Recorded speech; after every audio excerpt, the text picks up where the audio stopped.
Well, now we go into July. Now, this film I saw for the first time about a month or two ago, because unfortunately this guy was taken from us. The Robin Williams film, License to Wed.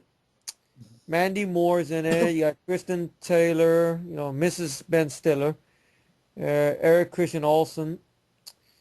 I think Peter Strauss is in it in a small part. But Robin Williams, he's good in the film. Basically, he's this guy who's a minister who has this special course in his church where he does this for young couples who are about to get married. If you survive I think he's Reverend Frank's course, then you will have good marriage, more likely or whatnot. So he puts Mandy Moore and, her hubby or boyfriend through these tests or whatnot.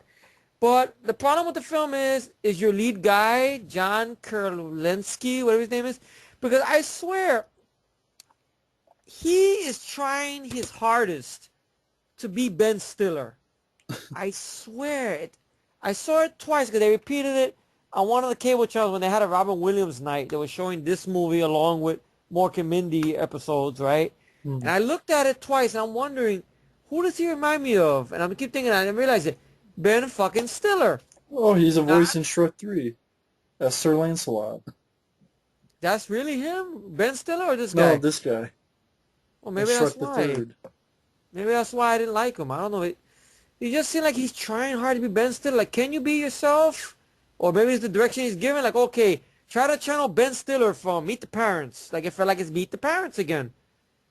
But, I mean, the film is watchable for Robin Williams because he's fun in the film and stuff. But, that's about it. Mandy Moore, I didn't mind. The side characters, I didn't mind. Kristen Taylor and the Olsen twins' brother, I didn't mind. Peter Strauss playing Mandy Moore's father, I didn't mind him. It's just this guy I thought was the weakest link because he just feels like he's Ben Stiller.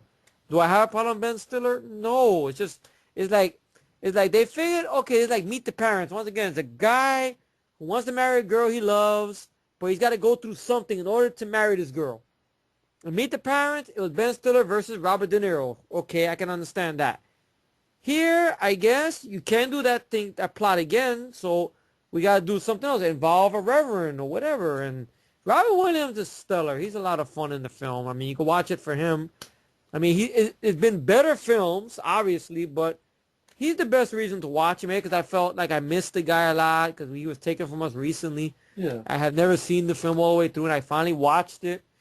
It was there. Like I would say if you're going to watch it for one watch, Robin Williams is the reason to watch it, Matt.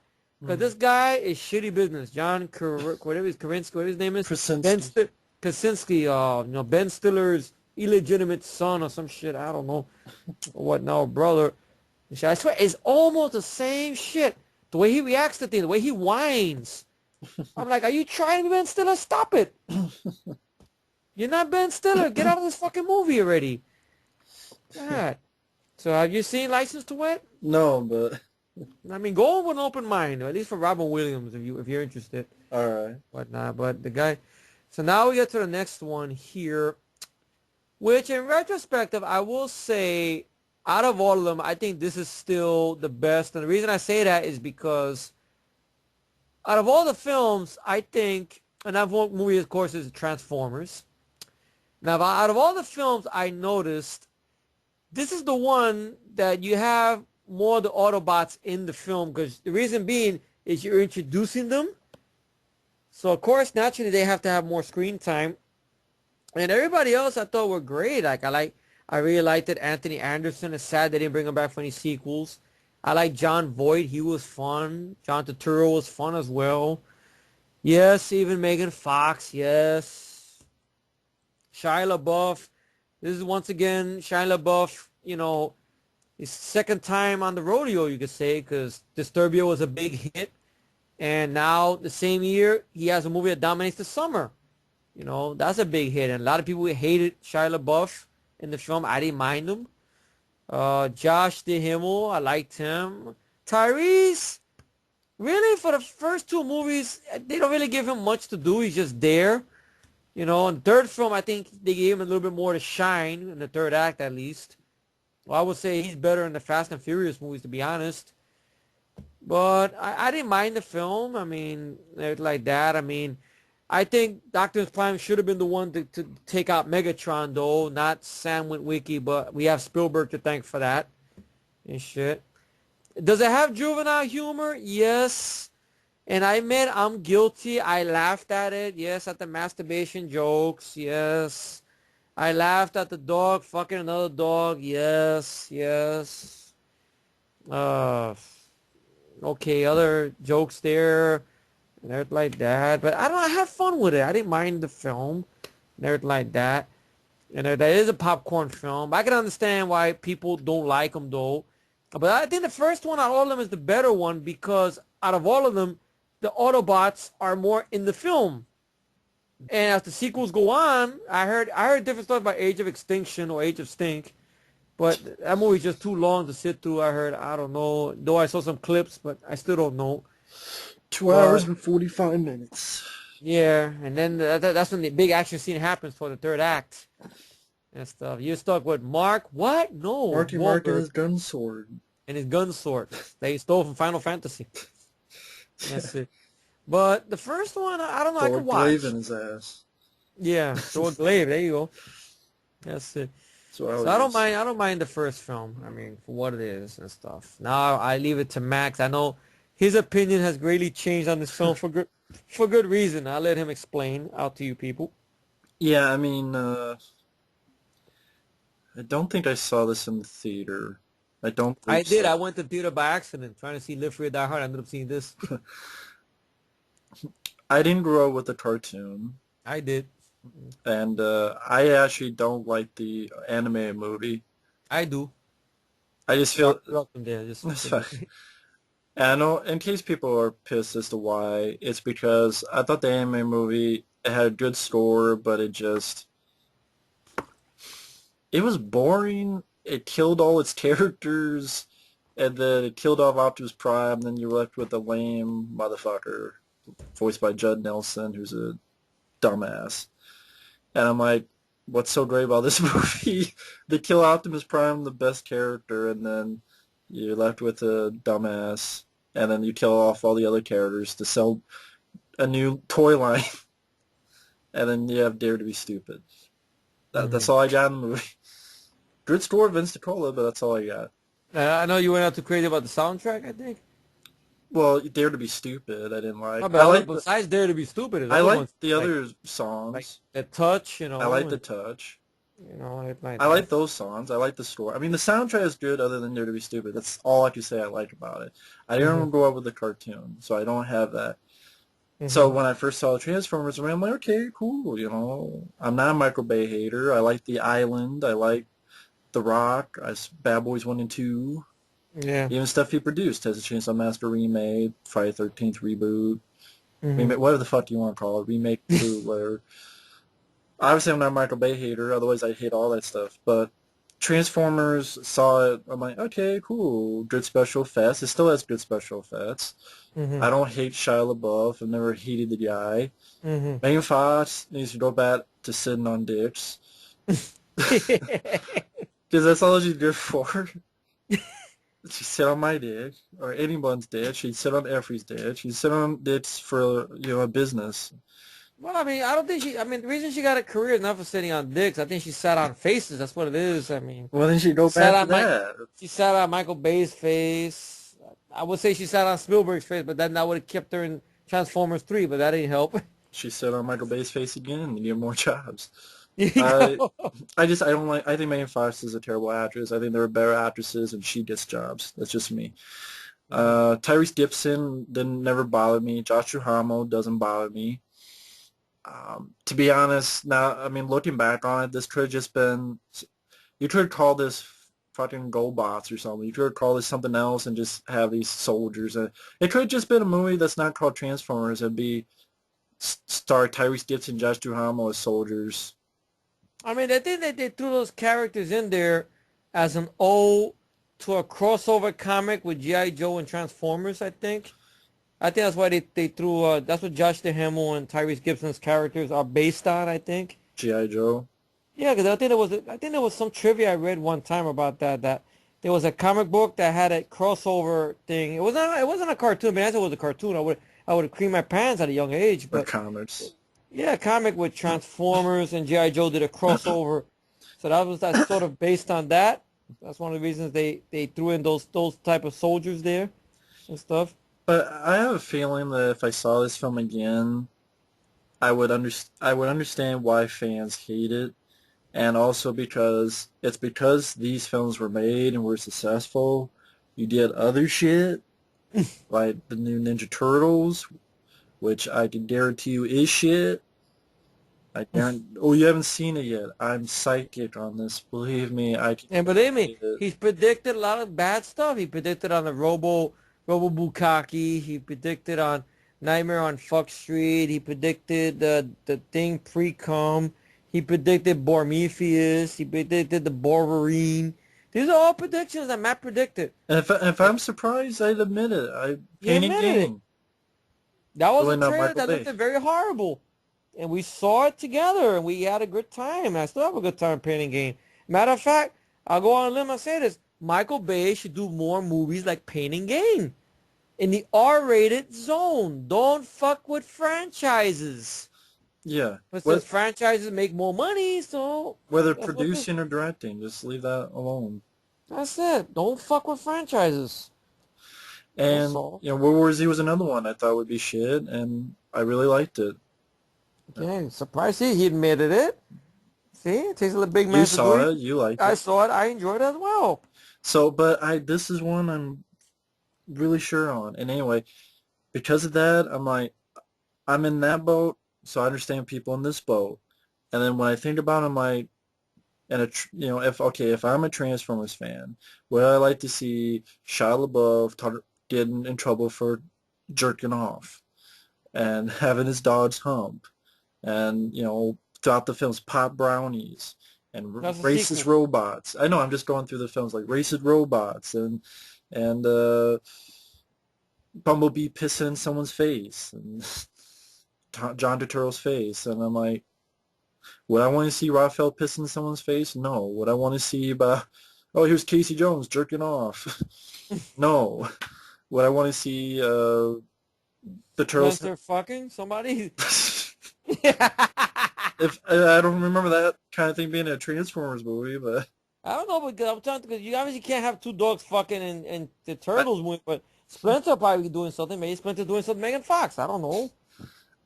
I wouldn't want to see that Yes, either. O'Neill, you're very good. I wouldn't want to Shh, see that don't either. tell Raphael.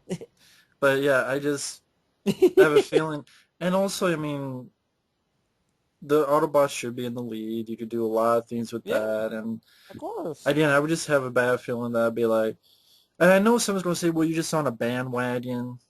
Well, I guess I'm on a bandwagon if I say that, but I understand it more, and I just see why, and it should have been better. And again, because these films were successful, it led to more stuff. If these films weren't successful, then they wouldn't have done other stuff like the new Turtles film, and it just makes me mad, but nothing I can do about it. And even as a film on its own, I'm like, did Shia need to kill Megatron? And Optimus Prime in all these movies, He is usually, a pussy. yes. I can admit that. He is a pussy. Yes. I mean, people can say otherwise, but he is. He's ass kicked badly in the first film. In the second film, he dies, he comes back, he does a little thing, that's it. In the third film, um, I can't remember. In the third film, he disappears for a big. All the Autobots disappear for a big chunk of the movie. They show up. You barely see what they're doing in the city. It's Sam Witwicky, the movie, which I don't mind Shia LaBeouf, but still, I mean, you need the Autobots in there. It's called Transformers. Yeah. Where the fuck are they? All right, and Because you can't make them characters, Efree. Apparently you can't make them characters. yeah, You according to can't do Steven it. Spielberg. You can't do that. They can't have... What are they going to do if they're the main characters? What, they don't talk to each other? That's crazy talk. Yeah, really. It's crazy talk. a crazy talk about movie about alien robots that transform into vehicles. Really, that's not crazy talk. But it's crazy talk to have them actually talk to each other. Come on, no one wants to see that. They want to see something blow up. It's sad to say, I guess they're right, because look, they keep making money. And I did not see the fourth one, neither did Efree. I didn't go to a theater for that. I went to theater for the first three films. So The sequel, excuse me, yeah, the sequel, saw that in the theater. I liked it a lot, all right. It's a bit of a longer film, granted. Okay, Mutt's getting flap, you could do without. Uh, I don't think I've actually ever been to a theater to see a Transformers movie.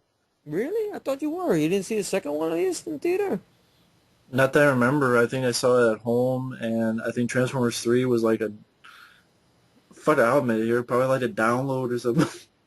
Yeah, I mean, I saw all three of them in the theater. In regular in 2D, I didn't cough up no money for 3D. I think because there was something underneath. I'm like... And even Transformers 3, I didn't like. I didn't like when I first saw it. I mean... I know that was one that you had to redo the review because you said the one review you were mad, another review you were like kind of back and forth with it. Yeah, exactly. And then when I saw it, I praised it very hard. I do remember that back in 2011. Then I bought the movie on DVD, and for some reason it stood in my collection for about 4 years because for some reason I didn't have the desire to watch it. It was just there. And then I saw the trailer for Age of Extinction, which is a stupid title for a movie. It does sound like an 80s rock, or some bad 70s rock song. Age of Extinction. Made me think of that. And I saw it. I said, you know what? Let me revisit Dark in the Moon. I saw it, and I just had so many problems with it. Really. Ken Jeong was annoying. I like Shia LaBeouf. I really do. I didn't like the girl they replaced Megan Fox with. I thought the way on the documentary I saw that was only on the Blu-ray, because fuck you, parapricks. Well, they're definitely not films that stand up test of time. Theory. I mean, the first one I could watch, though. I could still watch the first one. I don't know why. Maybe because it's innocent in a way, in a strange way, because it's the first movie. That's probably what it is. I mean, out of all of them, I would say the first one, okay, you don't see them in the first act. Well, I remember for the longest time we defended the second film. I do remember that. Yeah. I have to admit that we did that. I don't know if we can still defend the second film now. I mean, we're like, why do people not like this? What the hell are they thinking? I know Shia LaBeouf and Michael Bay had to apologize for that movie or whatnot. I remember that. I'm probably yeah, there was a thing like that. They had to apologize for it. I'm talking about us, like, fuck the haters or something like that. I'd probably say. Now you know what it is. Now you understand where they're coming from because of what they did to with your boys. Yeah, that's what it is. I understand more, and then you understand more. That's what it is. Who knows? I mean, I don't know. I look at the first film. I liked it for what it was. Fine. The sequel, it will be a little hard to sit through, to be honest, because of the runtime on it. But I like Shia LaBeouf, and stuff. I don't mind that. I mean, I've never had a problem with the action scenes. The action scenes are well shot, well done. I mean, I've seen clips of Age of Extinction. The action scenes, once again, they're well shot. A lot of explosion, a lot of practical, okay. But sometimes you need more than just the explosions. You do need, like that's why I said, I think Roland Emmerich should have been the guy. Well, people say they're the same thing.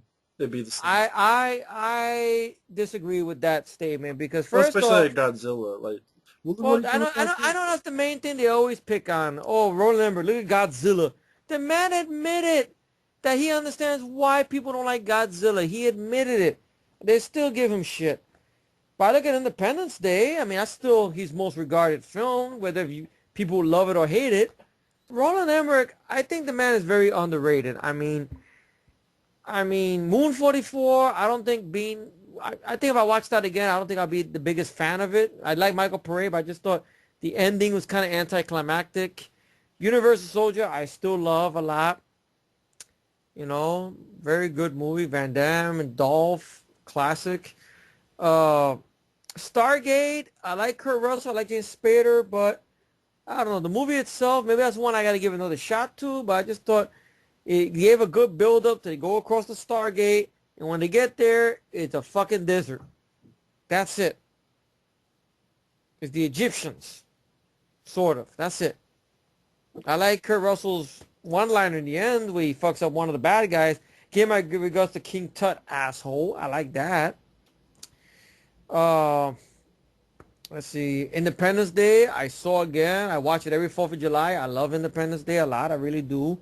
Great cast. I mean, Will Smith and Will Smith's early roles. I mean, I wish he could tone down some of the silliness stuff, but it doesn't bother me though, because I'm not used to that type of Will Smith, as of today, but how he is these days. But still, fun movie.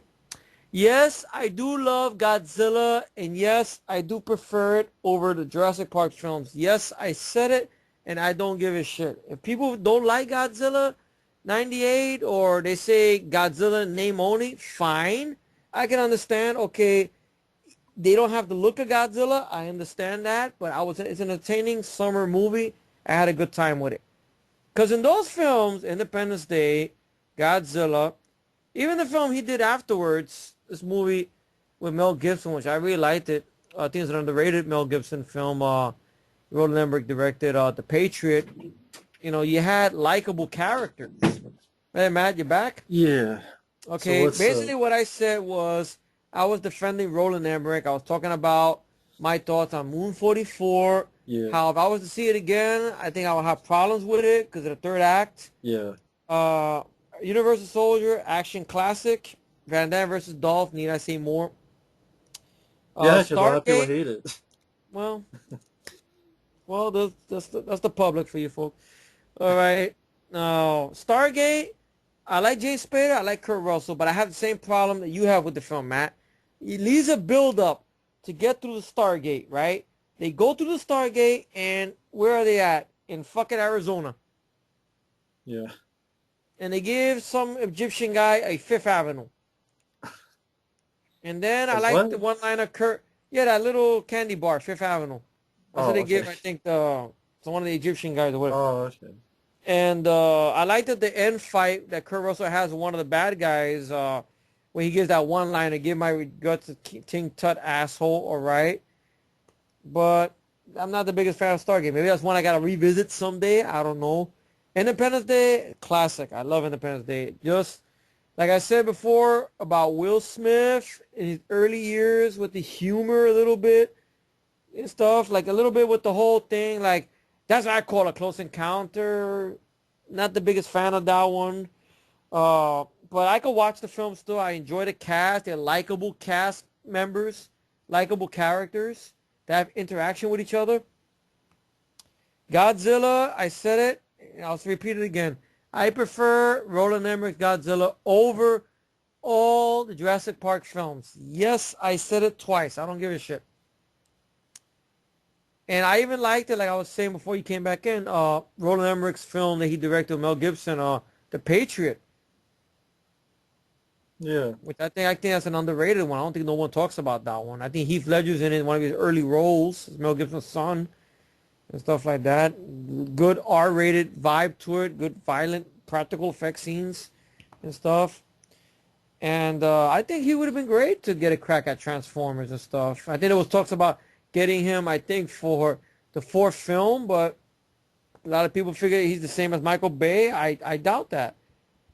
I mean, I'm not saying Michael Bay is the horrible, horrible director, but just for something like this, Michael Bay, okay, he can do your explosion stuff, but I just think Michael Bay works better in the R-rated zone. That's what I think. Because that's where all that juvenile humor works with, though. Though I could deal with it in the first film, and even in the second film. The third film, it was supposed to be serious. No, it was not. It's the same shit, different day. And then the fourth film, I don't know. I heard it was an annoying comic relief character guy they had there that wasn't funny. The one that Michael Bay yelled at or whatnot. It was in one of the worst previews things. But anyway, that's Transformers, folks. I think we've nipped this in the bud a lot. I don't know what to say more about it. I don't mind the film or whatnot because I guess it was straightforward for what it had to be. But I, as a fan, want the definitive Transformers movie.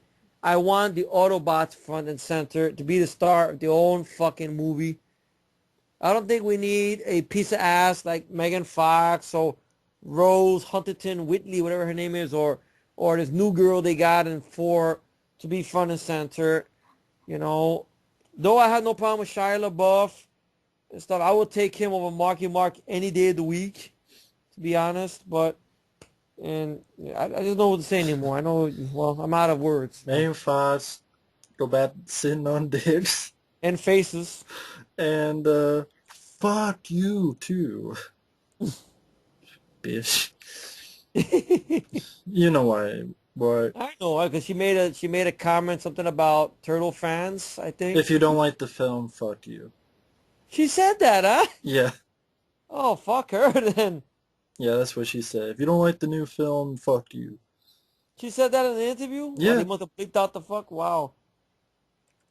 Or pretty much like they can go fuck themselves or something like that. Yeah, more or less. If you don't like the new film, you can go fuck yourself. I can't believe she said that in an actual interview. Really? They didn't even digitize it out or nothing? Well, I mean, in a written interview. And it was a written interview. Okay, I thought it was actual live interview. Like, No, really, in she a written said that? interview. And Megan Fox ain't that bright. Fuck. Well, Michael Bay says that shit anyway, too, so... Well, that's true. He goes, it's cool to hate. I think Michael Bay's on cocaine or something. The only way I can think of how he comes up with this shit. I think her actual words were fuck off. Oh, yeah? Like, if they don't love it, they can fuck off. Well, she can go fuck herself if that's the case. Exactly. That's what he said. That's why he said all that.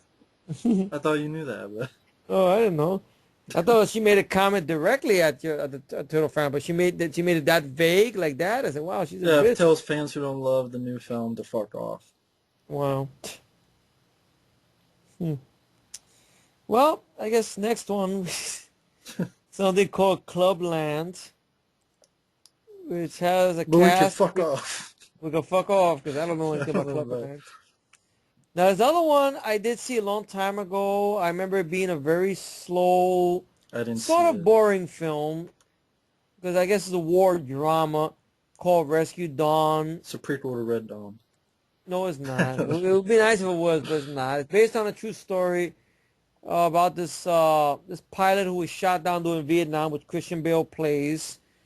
And he becomes a prisoner in his POW camp for so long. You have Steve Zahn in there who plays it straight. Jeremy Davies in it. The trailer was kind of misleading because it seemed like it's going to be a rescue action film, but that's not this film. It's a war drama.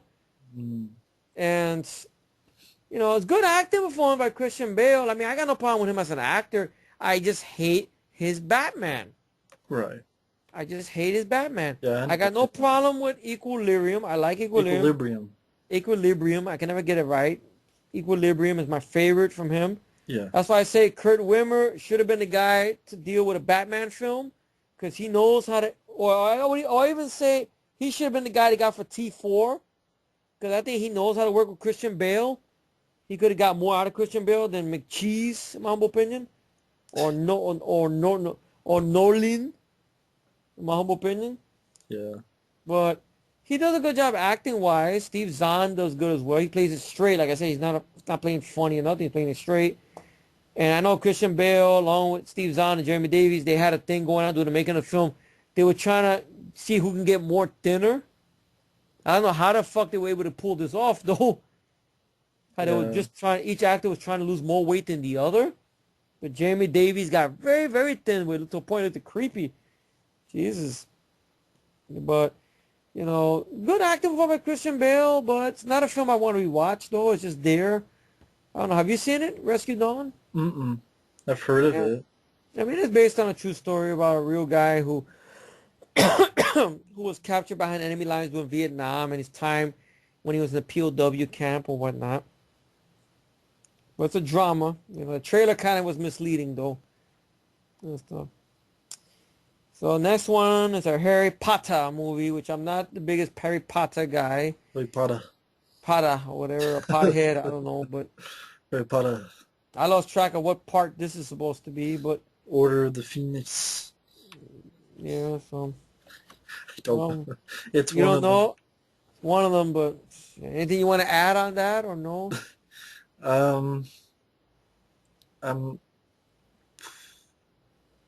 Nope. Oh, there you go. Well, next film is a film I've heard of, but I've not seen because it's a torture It's film. pretty bad. Well, you seen it? Great. Captivity. I don't. It says Larry Cohen helped write it. I can't buy that. Really? I can't buy that because nothing in the film, especially dialogue-wise, says Larry Cohen. There's another guy, Joseph Tura. I have to think he rewrote everything because it doesn't sound anything like Larry Cohen would write. And Larry Cohen is a great writer. Of course. And Elijah Cuthbert, not big on her. I mean, I liked her in House of Wax remake. I liked her in The She was Girl fine Next in Door. that, yeah. I think she's best known for being in 24. I think she plays Kiefer Sutherland's daughter in 24. Okay, I miss. No, wait a minute. I was thinking of the girl in Taken. Oh, Maggie Grace. That's what I was. She is horrible, Maggie Grace. Okay, I fucked up. She's All not right. that bad. I knew this would be bad when she gets drugged, but also her little dog gets drugged. Oh no. So they both get taken captive, and I know the dog gets killed. And Oh. it's just, they're just trying to be like a hostile Saw type of movie, and it's not downbeat, but it's just another one of those trying. I think it's supposed to be an after dark film, Oh but no. either they said no or something like that. So Was that had an upbeat ending? Maybe that's why. well, I Like mean, it's upbeat. No, we can't have this part of After Dark. one film I would say that's a good film I like is Death of Ian Stone. I heard about that. I know. I remember you reviewed that one. I heard you say good things Not the about that. best effect, not the best effects, but the film itself is good. But Yeah. Captivity, yeah, she gets abducted, tries to drive her crazy. She escapes, kills the bad guy. The end. Wow. Sounds like a real blockbuster. Directed by Roland Joffe. That name sounds familiar. What has he done, Roland Joffrey? I think he worked on the Super Mario Brothers movie. Really? Um, Oh my God. I don't think He went from I don't think he he went directed from it, that but you went from that to this? yeah. He directed a Jesus. film called The Killing Fields. It's probably his best, most well known. The Mission, City of Joy, The Scarlet Oh, City, Letter. oh, City of Joy. I think I remember that one. That was the one with Patrick Swayze, I think, Yeah. right? Yeah. So I think he kind of directed the Super Mario Brothers after those two got fired or quit or whatever the hell happened to those two Max Yep. Headroom directors. Wow. But anyway, Look, Captivity looking just, forward to that documentary. Hope it's interesting. well, it's overseas, so Fuck that. DVD. Oh, at least, well, maybe I have a shot, 'cause I have the Region Zero player now. So it is DVD at least. That's good. But I would like to get one day. Mm-hmm. But anyway, this Captivity is just lame. Mm-hmm. Talk to All right. me. But don't I have not listen. seen that. But Talk to Me sounds familiar. I think Don Cheadle, it's like supposed to be Don Cheadle plays a radio DJ, host, yeah. DJ from the 60s or 70s or something, Yeah. that based on that character or something. Yeah, S. Conner became popular talk show host Ralph Green. Yeah. Well, I've never seen it, so I can't. Yeah, I haven't seen it What either. Hairspray, it's basically a remake of the one during the late 80s, I think, with Ricky Lake, which I didn't mind that one. That's one John Waters, I think, directed. This is a remake based, I guess, on the Broadway revival they did. And, well, John Travolta and drag. John Travolta and drag, folks, singing. And Amanda Bynes, before she lost her fucking mind. I know it rhymes. Amanda Bynes lost mind. See? James Marsden, Christopher Walken playing the husband of John Travolta. Really? Michelle Pfeiffer's in this. The lead girl, Nikki Blonsky. I think you have Zac Efron in this because he's the love interest of Nikki Blonsky. I saw it once a long time ago. I thought it was just there. I mean, I'd rather watch the John Waters movie, to be honest. I thought Ricky Lake was better than this girl, to be honest. She wasn't terrible, but I like Ricky Lake more. That's it. John Travolta in drag was just embarrassing to see, like really. And stuff. Even though I did hear that he came out of the closet because of this whole masseuse scandal that happened, was it sometime last year or whatnot? Well, John Travolta's happy now. He's out of the closet. That's cool and stuff. Well, anything you want to say on Hairspray and John Travolta coming out of the closet? I never heard that. So Yeah, that I think it was I something thought he about. was denying it.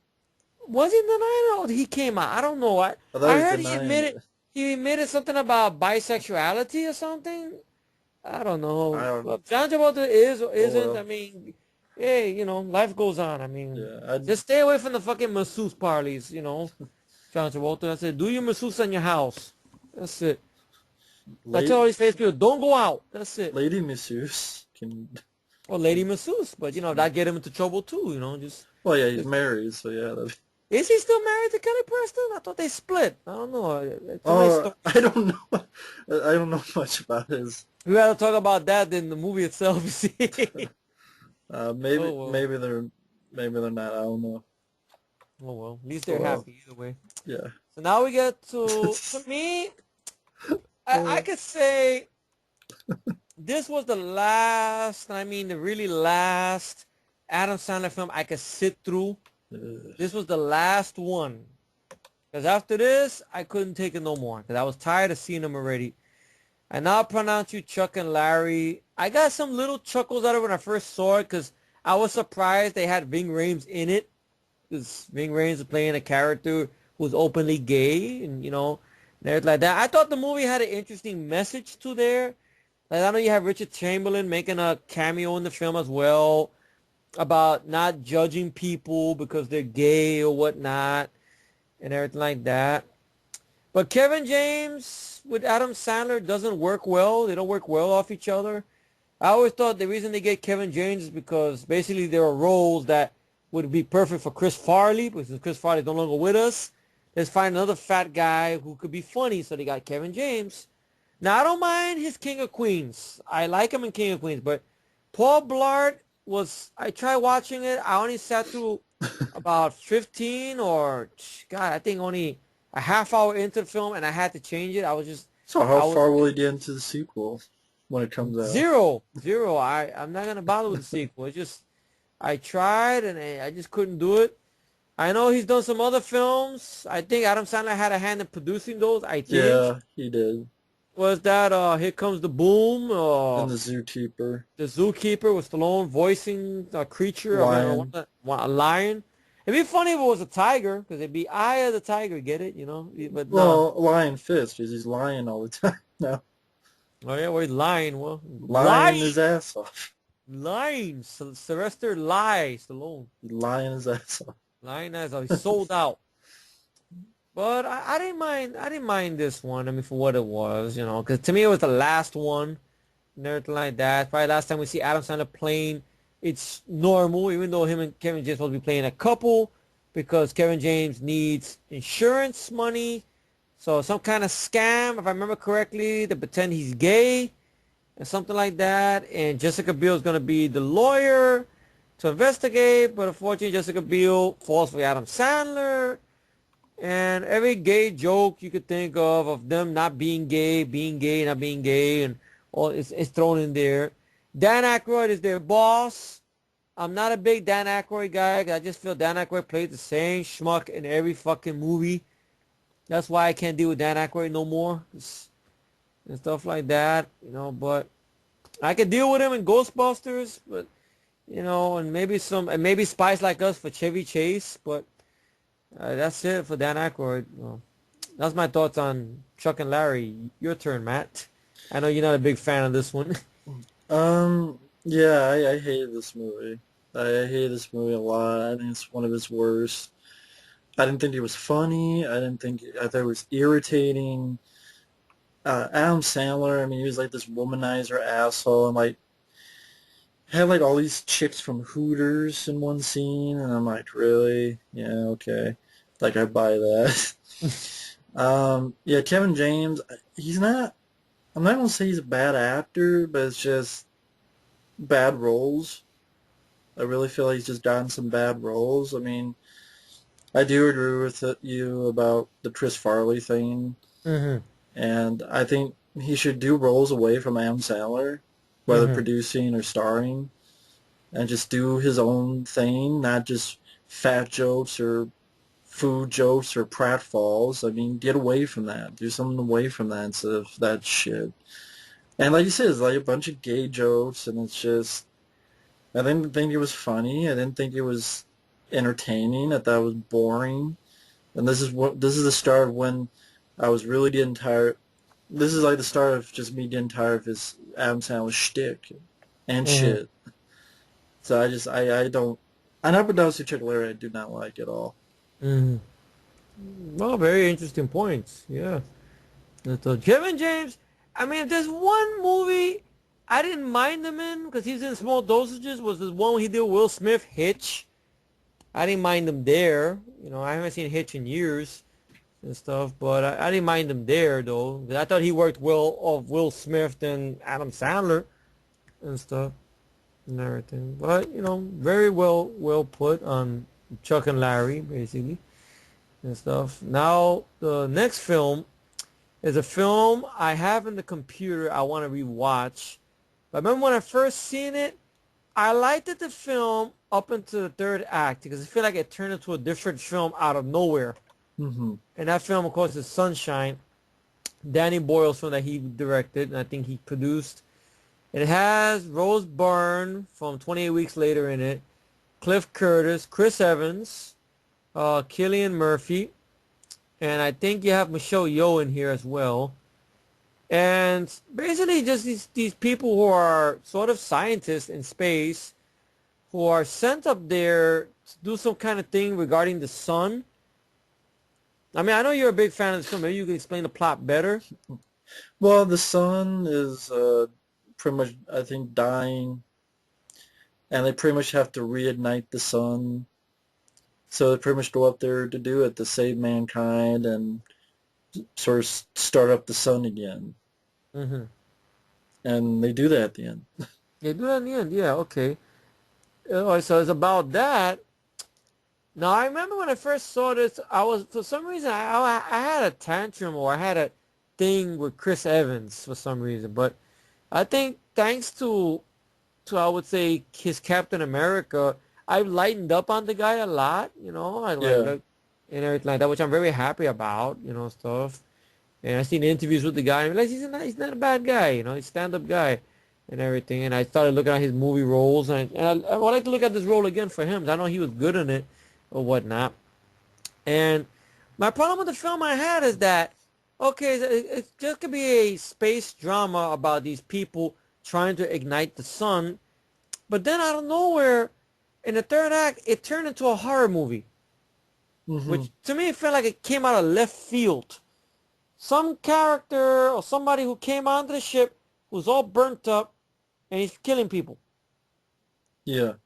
But to me, I don't know why. It just felt like it's like if you're watching 2010 and it's a drama about these astronauts in space investigating the monolith and everything like that, right? And then all of a sudden, a killer's on the fucking ship Yeah. right out of left field. Like, Well, in how a the fuck way, did this happen? HAL 9000.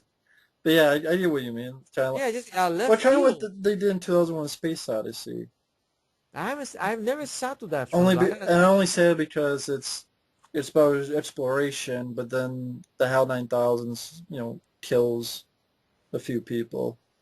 Yeah, I don't know if they had that in the sequel. I don't No, think they no. did. See, it was more There was straightforward. more like suspense of he might do it, but I Hmm. get what you mean, though. I get what you mean in this film. It did seem, It came out of left field, right? Just like out of yeah, nowhere. Like, where the fuck this came from? I thought it was a different movie.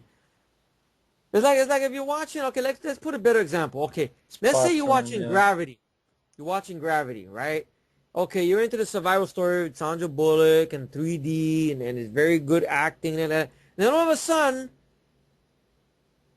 one of the astronauts who were found dead is a zombie now and is attacking Sandra Bullock on the ship. Out of nowhere, out of left fucking field. No explanation, no, just boom. You know, right out of left field. That's what it is. Now maybe it was a build up to it. Okay, maybe there was, and I fell asleep, or I wasn't paying attention. That's what I said. I want to revisit it again. Maybe I have a different thoughts on it.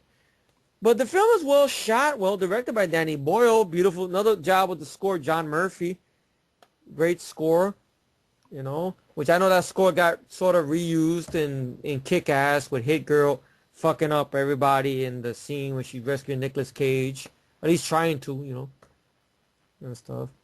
And Well, I everything. think the story was there was a previous ship that Okay. went up to do that, and he was the captain of that ship, and they failed, and he got like horribly burned, and so I'm trying to think, like, I haven't seen the film in a long time, that after being really horribly burned, he sort of went nuts when they came by, and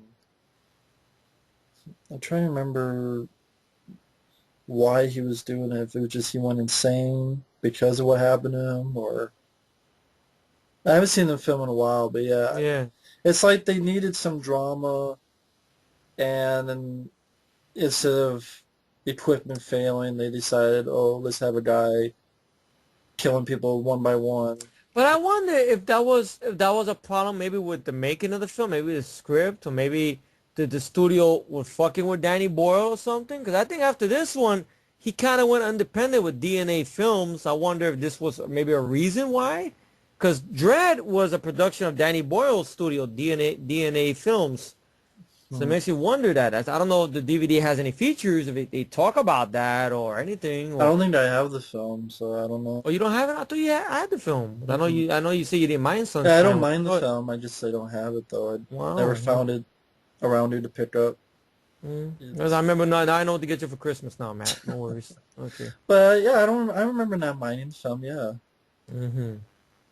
I mean, I want to revisit it again. I want to give it another try. Maybe it's something I missed on it, something like that. But I know the acting and the directing is not the problem. I know that. Yeah. I mean, okay, I guess the ending is sort of self-sacrifice, I guess, if I remember correctly. Yeah. Because the son, I know Cillian Murphy made some kind of message back home. If it shines this way, that means we succeeded. Yeah. But it, that Yeah. but I guess for that to happen, that's when the ship blew up or something. I guess, or they ignited the machine and they died in the process. I don't know. Yeah. Let's just It see what was happened. they had a bomb, and they triggered the bomb in order to um, reignite the sun, and it works Mm-hmm. because I think the sun like brightens or something. It pretty much shows it worked. Okay. Self-sacrifice. Yeah. Mm-hmm. All right. So Sunshine's a film I want to give another shot to. You know. Hmm. All right. Then. Now the next one here is something with Queen Latifah called Arctic Tale, which that sounds animated. I don't know why. Natural Geographic documentary. Wasn't there one that Sam Jackson did that he narrated something? I couldn't remember. I forgot what the name of that was. One that came out. He narrated.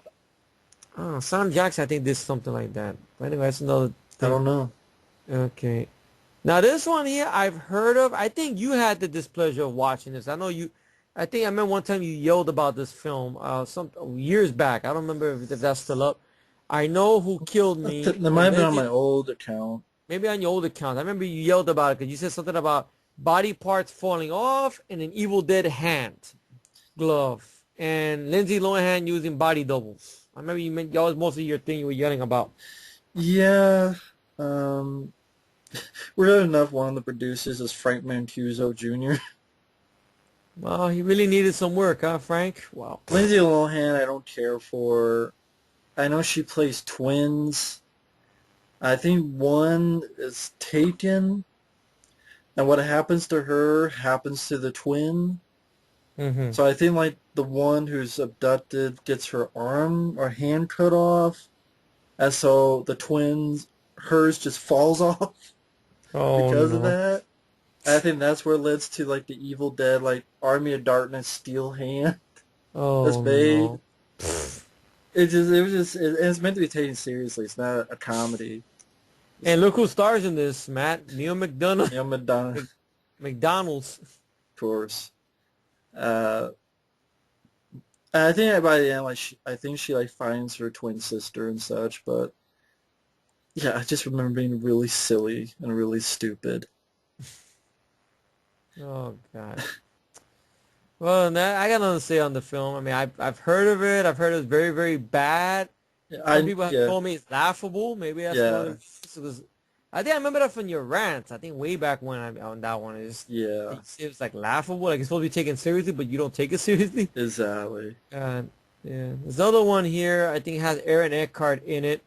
I didn't see it all the way through. I think I was flicking through channels and they were giving it. And I had to go somewhere. I had to shut it off. No Reservations with Aaron Eckhart and Catherine Zeta-Jones, Abigail Breslin. Haven't seen it. Yeah. Well, there's another one. I think I'm gonna let you take you're gonna take over basically. The Simpsons. Yeah.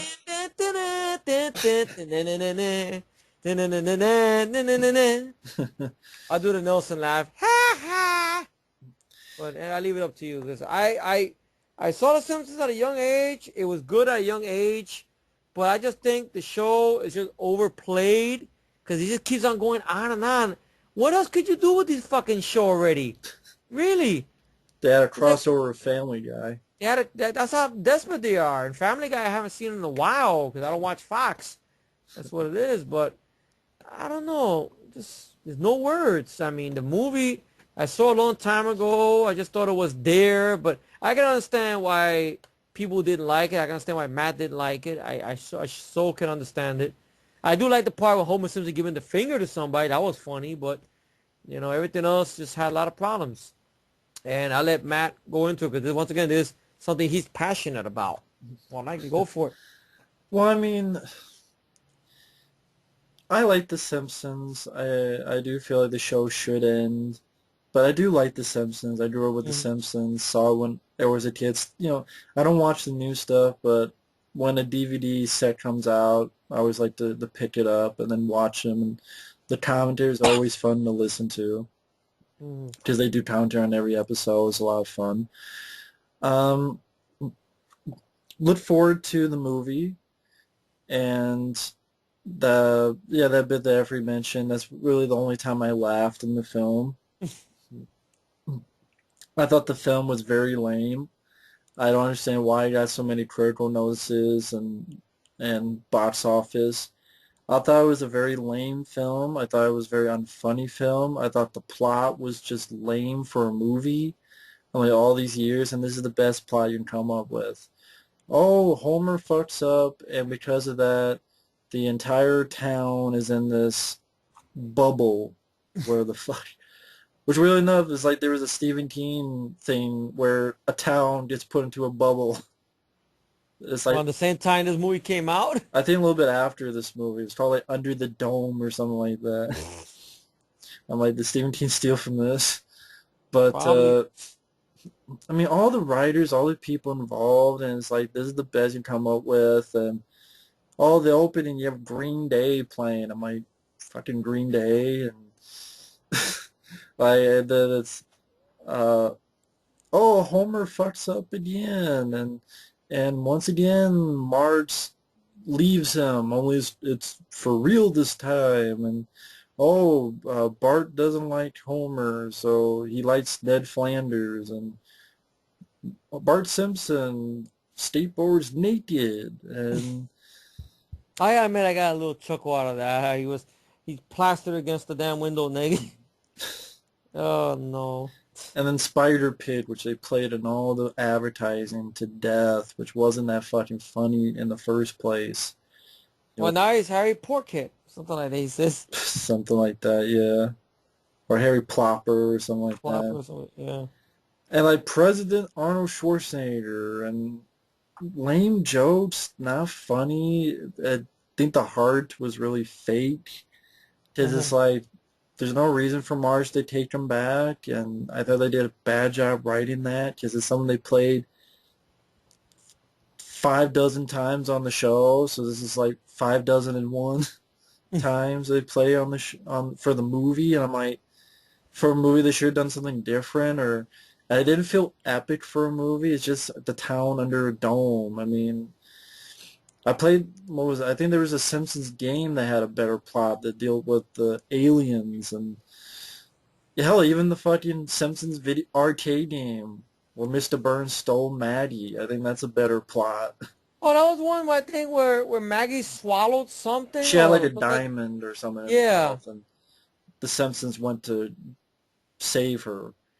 That would have been a better plot than the plot in this movie. It's just really a lame plot, and I don't buy the heart to it. If I was fake, I don't buy Marge taking them back, and I don't buy it wasn't that funny, it wasn't that epic, and it's just all these years for writing this really lame, unfunny movie, and it's just with a boring, unepic plot.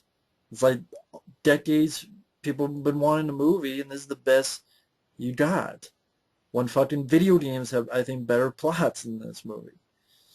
And just wasn't that funny, and Lisa, like, had nothing to do, and it was a fucking lame, shitty movie. Simpsons movie can kiss my ass. Mm-hmm. No, pretty much. I saw the movie. I just thought it had its moments, but at the end of the day, I mean, maybe because I'm not the biggest Simpsons guy like you are, but I mean, I can understand though. It just seem like you finally get a movie after all these years, and they just dropped the ball, and it's like that. And then just let me know when you're getting tired and stuff. All right.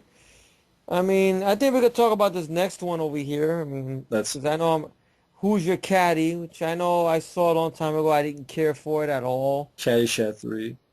Yeah, Shaq is back in unofficial black. basically, but I didn't care for it. I mean, I think you mentioned to me that the commentary is probably the only reason you have the film. It is the only reason, because it's a funny commentary, but the movie is horrible. Wow. And directed by Don Michael Paul, Yeah, it's got a star of Rolling Vengeance. and director of Half Past Dead. Yeah, I wonder if he did a commentary for Half Past Dead. Yeah, but Any it's not stuff that on? good. Oh, it's too bad. It'd be nice if you talked stuff about Steven Seagal. Yeah, he walks around with a damn do-rag on his head, thinking he's funny, but he's not. And stuff, stuff like that. But I don't know. Who's Your Caddy? I just looked at it. Big Boy is not a good lead. He's from Outkast, that band, and it was him and Andre Benjamin. Andre Benjamin, I think, is better because I could deal with him in Four Brothers and stuff. That movie he did with Mark Wahlberg and Garrett Hudlin and Wasn't Tyrese. like Lil Wayne and Phase on Love in this movie too? I think Phase on Love is in there. He's okay. Maybe if he was your lead, I could deal with Phase on Love and stuff. And Big Boy, I just thought he had no emotion. He just was there and stuff. And Jeffrey Jones is there. I think his last one Jeffrey Jones did before he went to jail for what the fuck he was doing and shit.